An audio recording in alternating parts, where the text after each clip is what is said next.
माता के श्री चरणों में नमन। सबसे पहले एक बार जोर से जयकार लगाएंगे कि मुझे देखिए, मैं कोई कलाकार नहीं हूँ, न कोई नेता हूँ, तो मैं आप ही की तरह का आम आदमी, गौ सेवक हूँ, गौ रक्षक। और इसलिए मैं आप सभी लोगों के पहले जोश देखना चाहता हूँ, क्योंकि यहाँ पर मेरे 36 कौम के भाई बहन बैठे हैं। बोले गौ माता की आवाज नहीं आई, यहाँ से तो बिल्कुल नहीं आई, माताओं की तरफ से बिल्कुल नहीं आई। देखिए, आपकी आवाज में मैं जो आपको यहाँ जो शब्द कहने जा रहा हूँ वो आपके जीवन में आपको उतारना है। ये कोई नेता वाला भाषण नहीं है। इसलिए पहले तो आपकी जयकार में वो आवाज होनी चाहिए, आपकी आवाज में वो जोश होना चाहिए, आपकी आवाज में वो दम होना चाहिए कि हिंदुस्तान को क्या, पाकिस्तान में बैठे उन टोपियों के कानों के पर्दे फट जाने चाहिए मेरे साथियों। इसलिए आपकी आवाज में वो ताकत होनी चाहिए। बोली गौ माता की, भारत माता की, भारत माता की, वंदे वंदे। बहुत बढ़िया, बहुत बहुत धन्यवाद। इस बार आवाज में, आपकी आवाज में दम मुझे नजर आया। देखिए, मेरा बहुत बड़ा सौभाग्य है कि आज मैं जिस धरती पर खड़ा हूं, उस धरती पर आकर मैं अपने आप को बहुत ही सौभाग्यशाली समझूंगा, क्योंकि आज ये रमणिया गांव का छोटा सा एक गरीब राजपूत समाज में जन्म लेने वाला सुरेंद्र सिंह अगर ऐसे टाइगर बना है, तो वो इसी मंदिर के सामने जो पेड़ खड़ा है उसी जगह से मेरी शुरुआत हुई थी मेरे साथियों। ये बहुत बड़ा चमत्कार है, आपको बताऊंगा मैं अभी। सबसे पहले तो मैं बहुत बहुत धन्यवाद देना चाहूंगा इस भंडारी ग्रुप को, ये भंडारी परिवार में, जिन्होंने इतना भव्य यहाँ पर मंदिर बनवाकर, केवल मंदिर ही बनवाया नहीं मेरे साथियों, देखना आज इस हिंदुस्तान के अंदर एक गंदी राजनीति हो रही है, जिसको ये कहते हैं कि दलित भाइयों को मंदिर में मत आने दो। मगर आज यहाँ पर जो मैंने देखा, मेरा दिल गदगद हो गया। मुझे बहुत, यानी कि बहुत खुशी हुई मुझे, इस मंदिर के अंदर मेरे 36 कौम के भाई दर्शन करने के लिए जा रहे हैं। मुझे इससे बड़ी खुशी मेरे लिए कुछ नहीं हो सकती मेरे साथियों। बहुत ही बड़ी गर्व की बात है। मैं पुनः धन्यवाद देना चाहूंगा भंडारी ग्रुप को कि आपने 36 कौम के भाई बहनों के लिए मंदिर का दरवाजा खोला, क्योंकि भगवान में जाति पाति नहीं देखता मेरे साथियों। ये जाति पाति बांटने का काम तो कुछ दुष्ट राक्षसों ने किया है।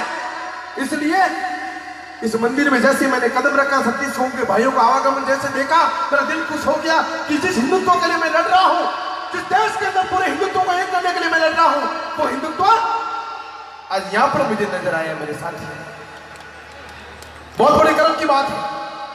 दूसरा, देखिए कि मुझे नेता समझकर मेरे स्पीच मत सुनिए, मैं जो बताऊंगा दिल की बात बताने के लिए यहां पर आया हूं। मैं तो कल रात को जा रहा था, और मैं जैसे जब भी यहाँ से निकलता हूँ तो मैं माता जी का दर्शन करके जाता हूँ। रात को 2 बजे मैं किसी कार्यक्रम से जा रहा था गुजरात, अंदर गया, भाई साहब से मुलाकात हुई। भाई साहब ने जब परिचय हुआ एक दूसरे का, उन्होंने कहा कि आप यहाँ पर आओ और अपने दिल की बात यहाँ पर भी रखो। इसलिए मैंने गुजरात का दौरा कर कैंसिल करके एक दिन आपके लिए यहाँ पर मैं रुका हूँ। मैं मेरे साथियों, ये सुनना ये मामूली बात नहीं है। मैं कभी घर से नाराज होकर, देखिए ये चीज हर किसी के जीवन में होता है, हर व्यक्ति परेशानी में आता है कहीं कहीं। मैं घर से नाराज होकर सुसाइड करने के लिए जा रहा था, आत्महत्या।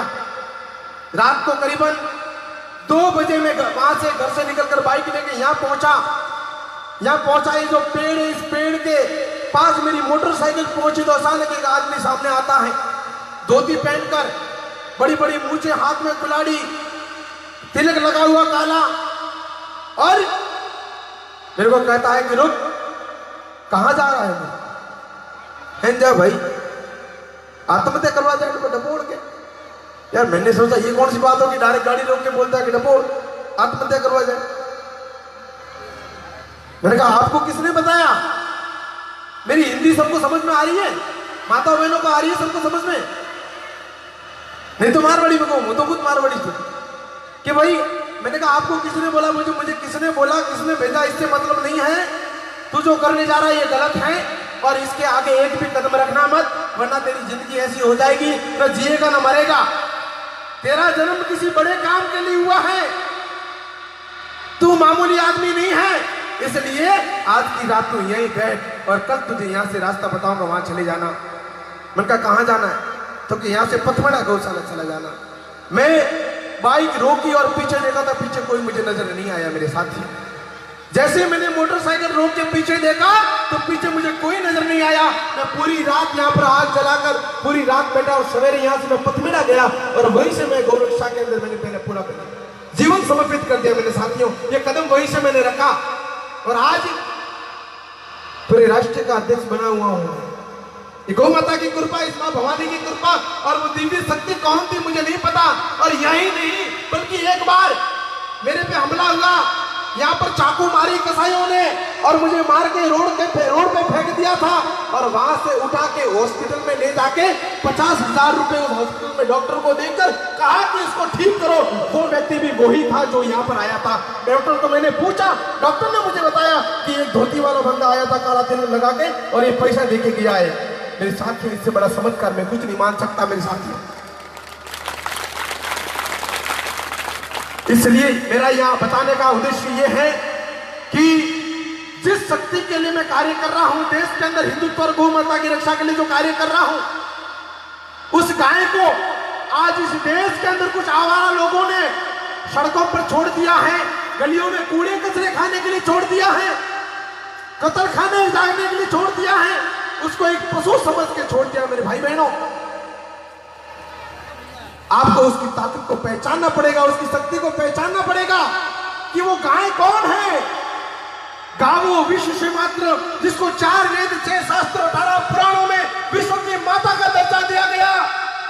भगवान श्री राम जिसके लिए इस भूमि पर आए, विप्रधैन सुरसंत हित लीन मनुज अवतार, भगवान कन्हैया जिसको हम सब पर भोग लगाते हैं, जिसके दर पे हम नाद रगड़ते जाते हैं, वो भगवान उस गौ माता के पीछे नंगे पांव घुमा करता था मेरे साथियों। और आज वो गाय हम हिंदुओं की मां है जो हमें दूध पिलाती है मेरे साथियों। जन्म से लेकर मृत्यु तक अगर कोई दूध पिलाने वाली है तो वो गौ माता है। और आज वो गाय की दुर्दशा इस भारत देश के अंदर ऐसी इतनी गंदी दुर्दशा हो रही है कि मेरे साथियों देख नहीं सकते हम लोग। आप सभी लोगों से मेरा निवेदन है मेरे भाई बहनों कि इस गंदी राजनीति में ना पड़ते हुए हमें एक अखंड हिंदुत्व के झंडे के नीचे चलकर, भगवे के नीचे चलकर हम एक हिंदू है। कोई क्षत्रिय नहीं, कोई ब्राह्मण नहीं, कोई वैश्य नहीं, कोई दलित नहीं, हम केवल और केवल एक हिंदू है। और हमारा धर्म है कि हम गाय की रक्षा करें, हमारी बहन बेटियों की रक्षा करें। मेरे साथियों, जो लोग हमें बांटने का काम कर रहे हैं उनकी बातों में नहीं आना है। हमें केवल और केवल धर्म की रक्षा के लिए आगे आना है। मेरे साथियों, आप लोगों को अगर ऐसा लग रहा है कि भाई मैं किसी के खिलाफ भड़का रहा हूं या फिर मैं नेतागिरी करने आया हूं, तो मैं आप लोगों को बता दूं कि ना नेता हूं ना दलाल हूं, ना नेता हूं ना दलाल हूं। हिंदुस्तानी एक छोटा सा गौ माता तेरा लाल हूं और तेरी हत्या करने वाले के लिए महाकाल हूं। मेरे साथियों, मैंने तो ये कफन जो बांध देख रहे हो ना, ये कफन है मेरा, ये कफन है मेरे साथियों कि जिस दिन मरेंगे, जिए तो इस देश धर्म और गौ माता के लिए जिए और मर भी जाए तो इस देश धर्म और गौ माता के लिए मरे। किसी को कफन खरीदने की जरूरत नहीं पड़े, इसलिए कफन सर पे लेके घूमता हूं मेरे साथियों। मुझे चिंता है मेरे 100 करोड़ हिंदू भाई बहनों की, मुझे चिंता है उन बहनों की जिनकी आज इस देश के अंदर लव जिहाद के अंदर कुछ असुरी शक्तियां, कुछ दलित, कुछ राक्षस लोग, दरिंद्रे राक्षस लोग जो हमारी हिंदू बहनों को बेला फुसला कर उनका धर्म परिवर्तन करवा के उनको मस्जिद में जाकर उनकी शादियां करवा देते हैं, उनको इस्लाम कबूल करवाया जाता है जबरदस्ती। मेरी तकलीफ है मेरी पीड़ा उन बहनों के लिए है मेरे साथियों। अब तक कम से कम 40 से 42 लड़कियों को मैं उन दरिंद्रों के घरों से वापस लेके आया हूं मेरे साथियों। और एक संकल्प लिया है, इस देश के अंदर जब तक जीऊंगा गौ माता की रक्षा और बहन बेटियों हिंदू धर्म की रक्षा के लिए आजीवन मैंने पूरा जीवन समर्पित किया है। मगर मुझे जरूरत है आप लोगों की, मुझे जरूरत है इन बहनों की, इन भाइयों की, मुझे जरूरत है छत्तीसगढ़ के युवा साथियों की, क्योंकि लड़ाई मेरी नहीं है। मैंने मेरा एक परिवार छोड़ने का कारण है कि मेरे 100 करोड़ हिंदू भाई बहनों को तकलीफ है। इसलिए आप सभी लोग मेरा परिवार हो, आप मेरा परिवार हो, आप मेरे भाई बहन, आप मेरे माइक हो। मेरे भाई बहनों, जाग जाओ, इस देश संकट में है, धर्म संकट में है, हमारी मां संकट में है, हमारी बहन बेटी संकट में है। कुछ लोग हम लोगों को बांटने का काम कर रहे हैं, हम लोगों को खत्म करने रहे हैं उत्तर प्रदेश के अंदर। आज से 500 साल पहले एक सिटी का नाम हो गया इलाहाबाद, मगर अब कुछ हिंदूवादी भक्तों ने उसका नाम वापस प्रयागराज कर दिया, जो पहले था 500 साल पहले। मगर उसको लेकर कुछ लोगों का आपत्ति हुई, कुछ लोग रोने लग गए, कुछ लोग रो रहे हैं, चिल्ला रहे हैं, मर रहे हैं कि इसका नाम ये क्यों हो गया, वो क्यों हो गया। मगर उन दरिंद्रों को ये नहीं पता कि आज से 500 साल पहले ये प्रयागराज ही था। मेरे भाई बहनों, हमें जागना पड़ेगा, जागने का वक्त है, अब सोने का वक्त नहीं है मेरे साथियों।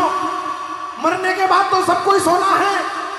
अरे जिंदगी में आए हो तो कुछ ऐसा कर्म करके जाओ कि आप इस जीवन में आए तो इस सारी दुनिया हंस रही थी और आप रो रहे थे। मेरे नौजवान साथियों, मेरे भाई बहनों, अरे कर्म कुछ ऐसे करके जाओ कि आप इस जगत से जाओ तो आप हंसो और ये जग रोए। मेरे साथियों, कुछ ऐसा कर्म करके जाओ। बाकी अपने लिए तो हर कोई जीता है, कभी देश धर्म और गौ माता के लिए जी के तो देखो मेरे साथियों, जी के देखो उस देश धर्म और गौ माता के लिए, अपने समाज के लिए जी के देखो मेरे साथियों, उसका मजा भी कुछ और है। मेरे भाई बहनों, कार्यक्रम नवरात्रि गरबा का है और समय ज्यादा नहीं लेते हुए, क्योंकि मेरे पास जब ये माइक आता है तो मुझे रुकने का दिल नहीं करता, क्योंकि मेरे अंदर इतनी पीड़ा भरी हुई है, इतनी कूट के मेरे अंदर दर्द भरा पड़ा है मेरे हिंदू भाई बहनों के लिए। क्योंकि मैं पूरा देश में घूमता हूं मेरे साथियों, 32 बार जानलेवा हमला सहन करने के बाद, मध्य प्रदेश की भोपाल सेंट्रल जेलें काटने के बाद भी, 40 मुकदमे झेलने के बाद भी, कई भगवा आतंकवादी, कई काल कोटड़ी जैसे उन प्रशासन के अत्याचार सहन करने के बाद भी आज भी पीछे नहीं हटा मेरे साथियों, क्योंकि मुझे मरना इस देश के लिए है। इसलिए आप लोगों से निवेदन करना चाहता हूं कि आप लोग एक कदम आगे बढ़ाएं। ये गौ रक्षा कमांडो फोर्स नाम की जो टीम है, गौ रक्षा कमांडो फोर्स नाम की जो टीम है, वो टीम कोई संगठन नहीं है, वो आपकी टीम है। इसमें हर कोई व्यक्ति जुड़ के काम कर सकता है मेरे साथियों, देश धर्म के लिए। और मैं यकीनन विश्वास दिलाता हूं, वादा करता हूं कि हिंदुस्तान में कभी भी मेरे हिंदू भाई बहन को कोई तकलीफ है, आप संपर्क करें, हर संभव प्रयास करके आपकी मदद करूंगा। मैं आपके लिए तैयार हूं मेरे साथियों, कभी किसी को झुकने नहीं दूंगा, मैं कभी किसी को तकलीफ आने नहीं दूंगा। जहां तक मेरी बनेगी मैं हर मदद करूंगा आप लोगों की। मगर आपसे निवेदन है कि आप जाग जाओ, जाग कर आगे आओ। इस देश धर्म को बचाना पड़ेगा, सनातन संस्कृति को बचाना है। इस भारत देश की अगर कोई जड़ है, सनातन धर्म की कोई जड़ है, तो वो गाय है, और गाय बचेगी तो देश बचेगा मेरे साथियों, वरना ये देश नहीं बचेगा।